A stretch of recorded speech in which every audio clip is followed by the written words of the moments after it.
Hai creators, ketemu lagi bareng saya Budi dan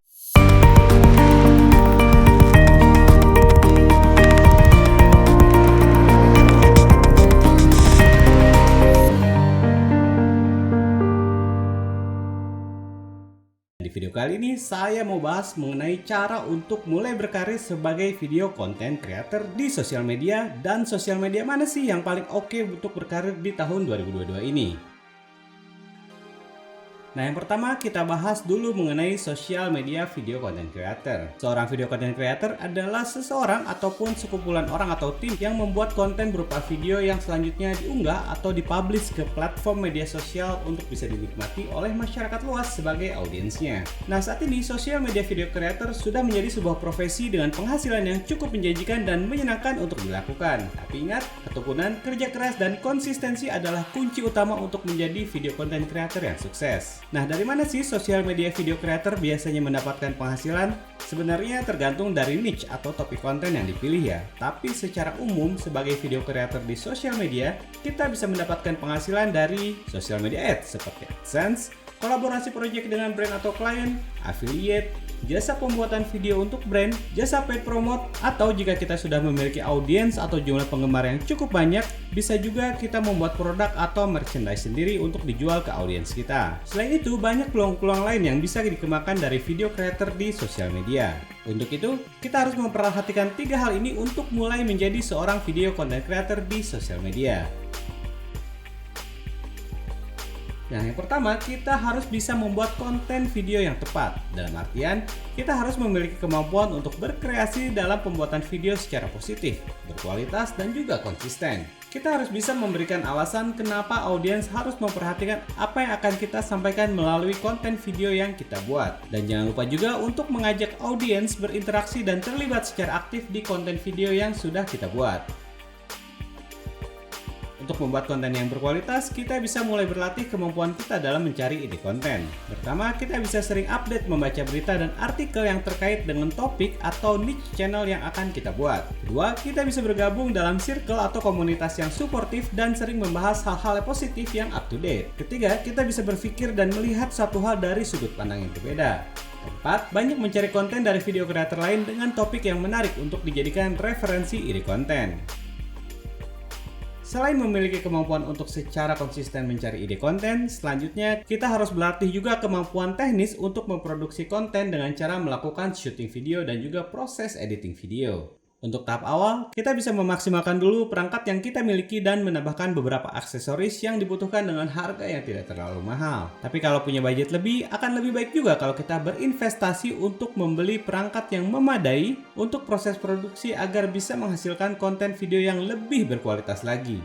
Dalam membuat konten, kita harus memperhatikan kualitas visual, audio, dan juga penyampaian konten yang kita buat. Kita bisa belajar beberapa teknik pengambilan video, baik itu dari sudut pengambilan gambar, teknik pergerakan kamera, modifikasi objek, mengatur pencahayaan, berkreasi dengan ukuran shot, dan memperhatikan komposisi video. Nah, editing video juga jadi kegiatan penting yang bisa membuat video yang kita buat jadi lebih menarik. Beberapa elemen seperti foto, teks, audio, dan efek-efek lainnya bisa ditambahkan agar video lebih menarik bagi audiens. Pemilihan software editing juga perlu diperhatikan nih. Pilih software editing yang bisa dengan mudah dipelajari dan bisa dengan cepat memproduksi video yang akan kita publish di sosial media. Nah, yang kedua, kita harus bisa memilih audiens yang tepat atas topik konten yang ingin kita sampaikan. Ciptakan suasana agar kita bisa membangun audiens yang secara konsisten memperhatikan dan berinteraksi dengan konten yang kita buat. Gunakan strategi marketing yang tepat untuk menjangkau audiens yang lebih luas lagi. Hal ini akan menjadikan engagement di tiap-tiap video kita tetap aktif dan masif, sehingga value kita sebagai video content creator di mata brand akan lebih memiliki dampak ketika akan melakukan kolaborasi dari kampanye produk mereka. Ketiga, kita harus bisa memilih sosial media channel sebagai sarana distribusi video kita dengan tepat. Tiap-tiap sosial media memiliki karakteristik media dan audiens yang berbeda. Nah, untuk itu kita harus lebih mengenal perbedaan dari berbagai sosial media untuk bisa memilih dengan tepat sosial media yang akan kita gunakan untuk mempublish video kita dan membangun audiens dari konten video yang sudah kita buat. Beberapa sosial media juga memiliki fitur monetisasi dan strategi marketing yang berbeda, sehingga kita harus menerapkan perlakuan yang berbeda untuk tiap-tiap sosial media yang kita pilih. Nah, berikut adalah beberapa karakteristik sosial media yang biasa digunakan sebagai platform untuk mempublish konten video yang sudah kita buat. Yang pertama adalah YouTube.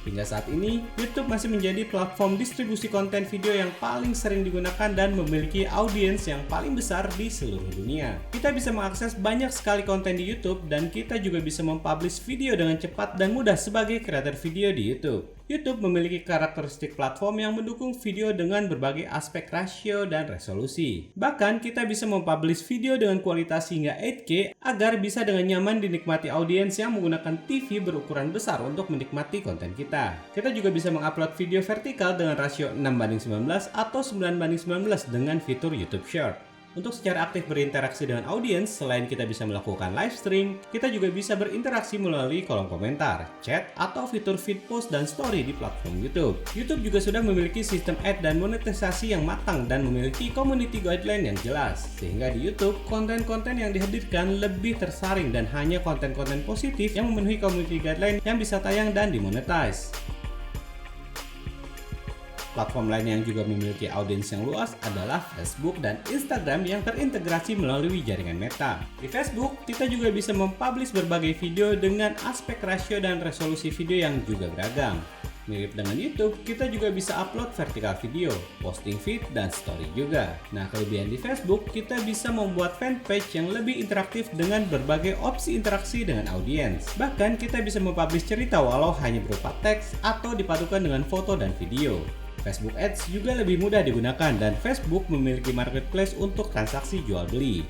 Nah, nggak ketinggalan, Facebook juga sudah memiliki sistem monetisasi yang cukup matang. Nah, selanjutnya adalah Instagram. Instagram awalnya adalah sosial media platform untuk mempublish foto disertai dengan caption. Audiens bisa secara aktif berinteraksi dengan memberikan like dan komen. Nah, saat ini Instagram lebih berkembang lagi dengan memprioritaskan untuk memperkenalkan kreator-kreator baru, konten video di Reels, fitur belanja, dan fitur chat atau pengiriman pesan. Untuk video Reels, direkomendasikan untuk menggunakan rasio 6:19 atau 9:19.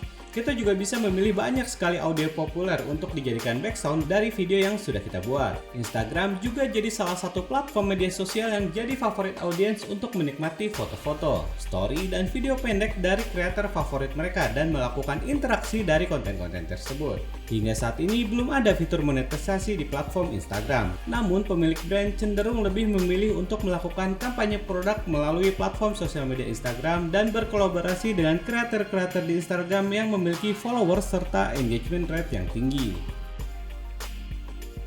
Yang terakhir adalah TikTok. Platform sosial media ini berisi video-video vertikal berdurasi pendek. Kemudian editing dan banyaknya fitur di TikTok membuat platform ini banyak digunakan oleh generasi muda saat ini untuk membuat konten-konten kreatif. Nah, saat ini TikTok sudah memperpanjang durasi video hingga 5 menit. Monetisasi di TikTok juga sudah mulai digalakan dengan memasang ads dan memberikan ads revenue kepada kreator dengan followers di atas 100.000 untuk konten-konten tertentu. Kita juga bisa banyak mendapatkan pemasukan di TikTok melalui affiliate TikTok Shop atau mengikuti kompetisi-kompetisi yang sering diadakan oleh TikTok. Dari beberapa sosial media tadi, selain mengerti karakteristik media sosialnya, kita juga harus memahami karakteristik audiens yang menggunakan sosial media tersebut. Sehingga konten-konten yang kita hadirkan di media sosial tersebut sesuai dan tepat sasaran agar bisa menghasilkan engagement yang maksimal. Oke creator, sekian dulu video saya ya mengenai cara untuk mulai berkarir sebagai video content creator di sosial media dan sosial media mana sih yang paling oke untuk berkarir di tahun 2022 ini.